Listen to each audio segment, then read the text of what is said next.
Okay, so Criterion 50% off Barnes& and Noble sale is here, July 2021.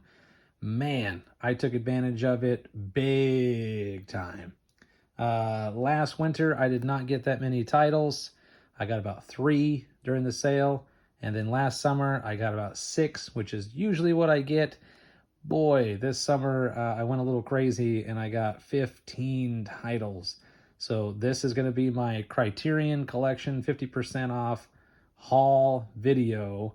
And so let's go ahead and get through it. So first ones first is Kagemusha. I have been watching all of Akira Kurosawa's films on the Criterion channel. Love the Criterion channel. I think that's the best streaming service that's out there right now. That's just my opinion. And I've had a chance to watch them in chronological order, which has been fantastic. Of course, I do own some Kurosawa films in the collection as well. And they don't have this one on the channel yet. So they're missing The Quiet Duel all the way back from 1949, which is a bummer because I didn't know that that one was missing. And they're missing this one and a couple of his later ones. This is obviously a later one from 1980. But I'm really looking forward to checking this one out. So I had to get it on the collection because this next in my Kurosawa list. So Kagemusha, gotta be epic. Next one is Charade. So supposedly this is one of the best Hitchcockian films. That's, obviously not Alfred Hitchcock. Cary Grant and Audrey Hepburn. This is from 1963, so a little later. Double check. Yep. Okay.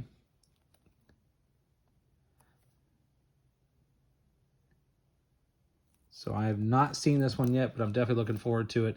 They say it's one of the best non-Hitchcock films. It's like Hitchcock.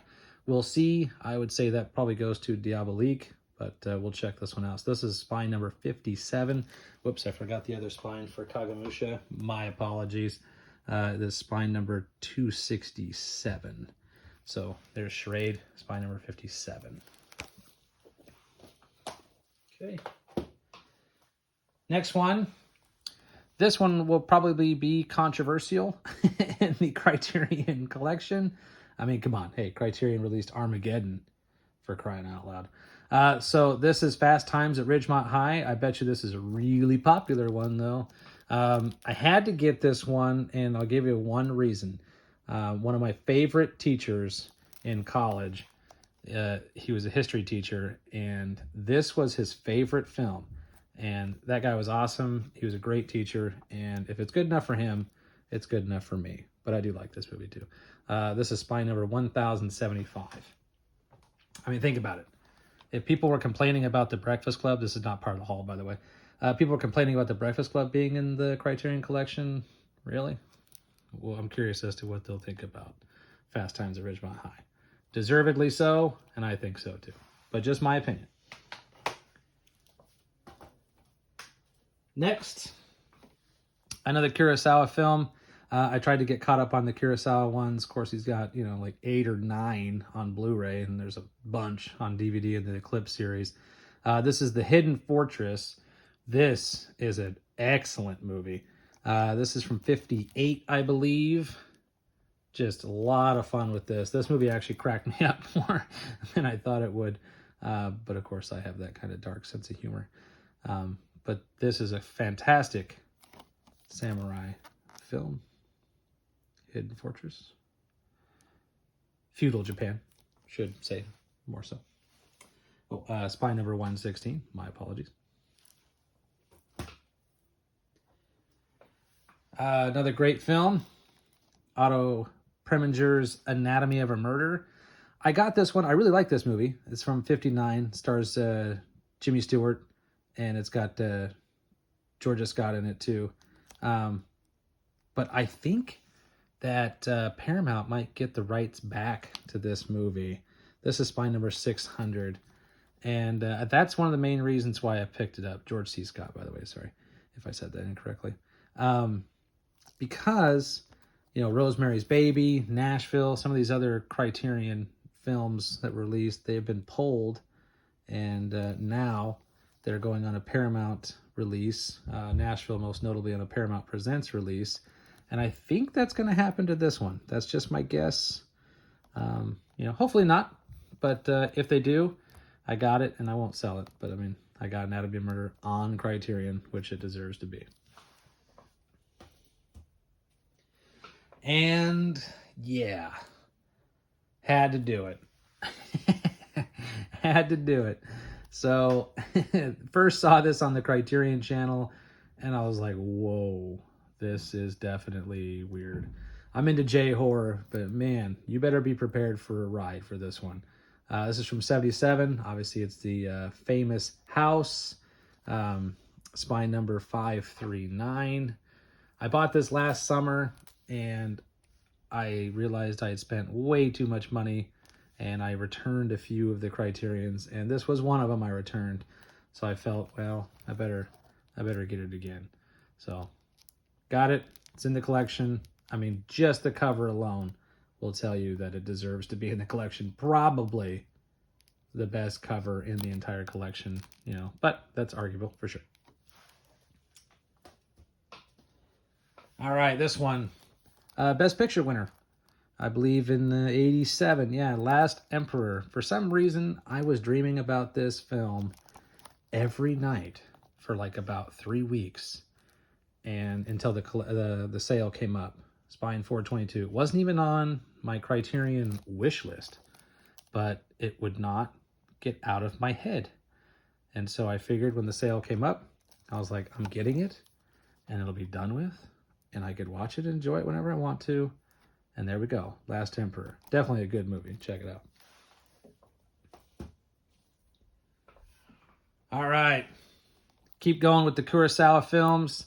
Wow. Toshiro Mifune, absolutely fantastic in this. This is 1963's High and Low. This is an incredible drama.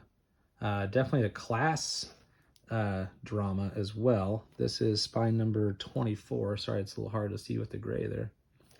And this is a great example of Kurosawa's work in this time period, where he goes back and forth between a feudal Japan story, and then he does a contemporary modern Japan story where he just knocks it out of the park, and he goes back and forth. Like, he'll do Throne of Blood, then Hidden Fortress back to back. Those are obviously feudal ones.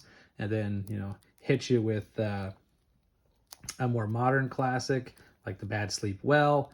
Then he goes back to Yojimbo, Sanjuro, and then hits you with High and Low. I mean, just amazing, amazing work from Kurosawa. And to be able to do that is incredibly impressive, going between time periods like that, like it's nothing, and just creating wonderful stories.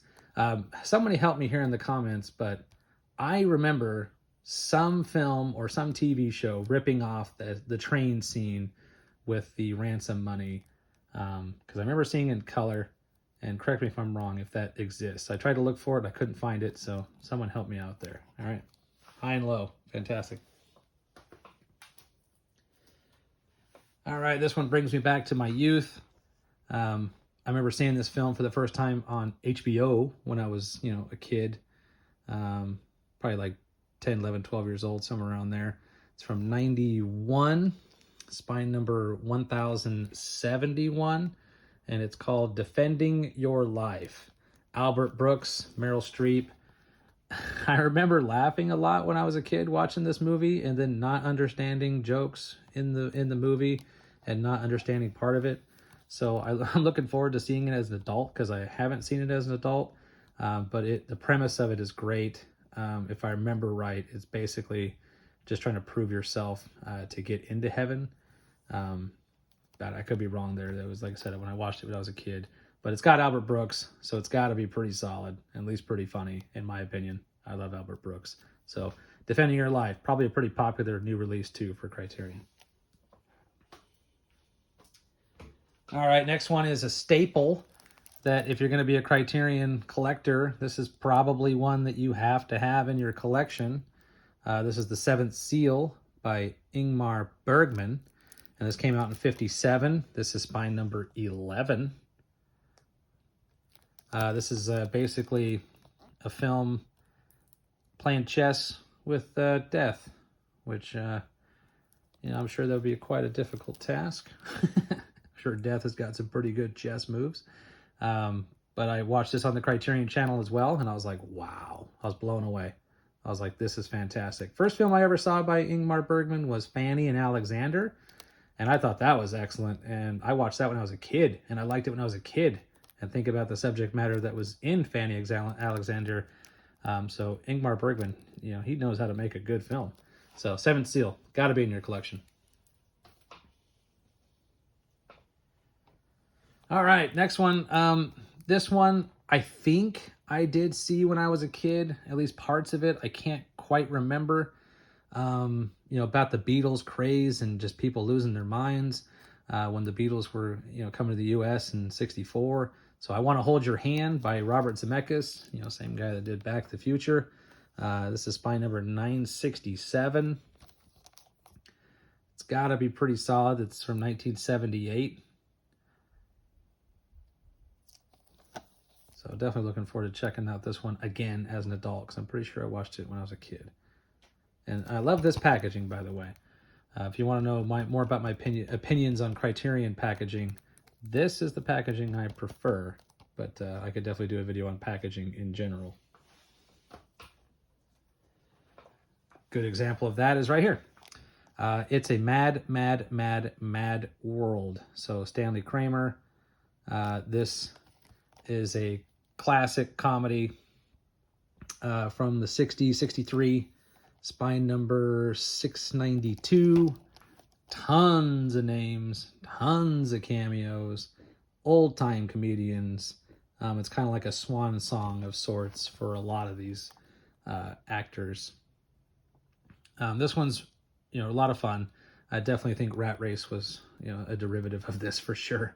But this one came in the Digibook packaging and for a long time, and now it's in this packaging, and I much prefer this packaging. It just looks so nice on the shelf, all the Criterions lined up together with this packaging, in my opinion. So it's a Mad, Mad, Mad, Mad World. Okay, so here's a blind buy for me. I am a student of history, and I love history in all its dynamics. This one's called Visions of Eight, and it's specifically about the 1972 Munich Olympics with the terrorist attacks in those Olympics. This is spine number 1081. I've been watching a little bit of the Olympics that they put on the Criterion channel, that huge box set that they have. So I've been checking that out a little bit. I think this is going to be up my alley. I think it has like 8 filmmakers, so 8 perspectives of certain events and what was going on, and all the controversy and the deaths that were taking place. I mean, just one of the craziest Olympics that's ever occurred, that's for sure. So I'm looking forward to checking this one out. Okay, this one didn't get a lot of love when it first was released, and including from myself. This is The Thin Red Line, directed by Terrence Malick. I really like Terrence Malick.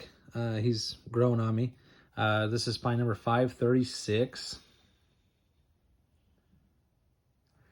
And I think people expected this to be like Saving Private Ryan, which came out the same year, 1998. And it's not. It's drastically different. And as I've grown older, I've appreciated this film a lot more in what it has with its nuances and intricacies and dynamics.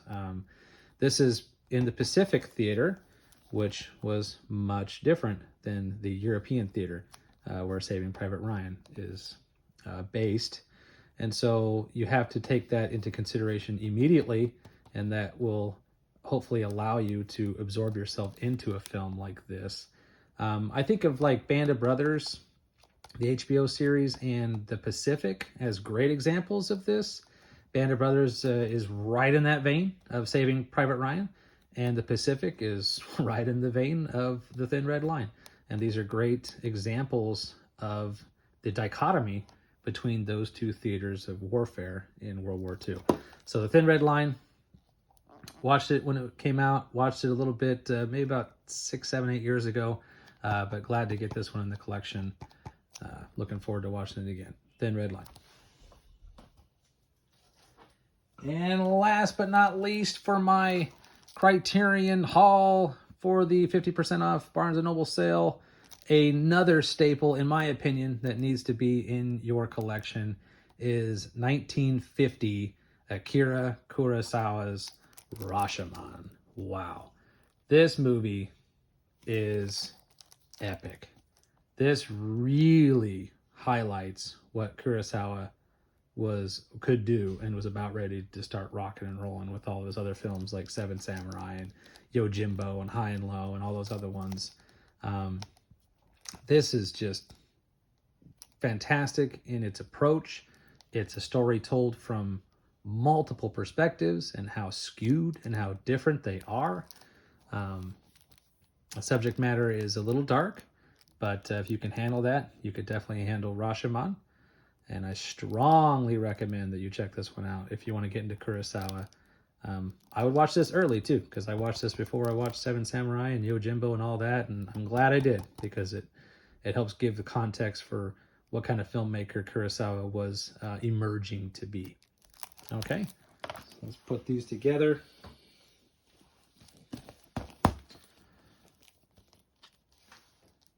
Criterion, 50% off Barnes & Noble sale.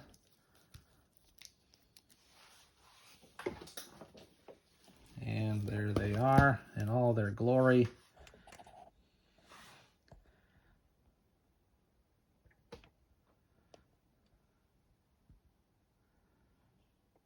Love all the packaging. Look how nice that looks together. That looks nice. Criterion, if you are listening, please continue to release movies in this packaging. And if you do special packaging with digipacks, please let us know when those end, so consumers, customers, we can pick up the movie, the release, with this packaging. Okay, thank you so much for watching.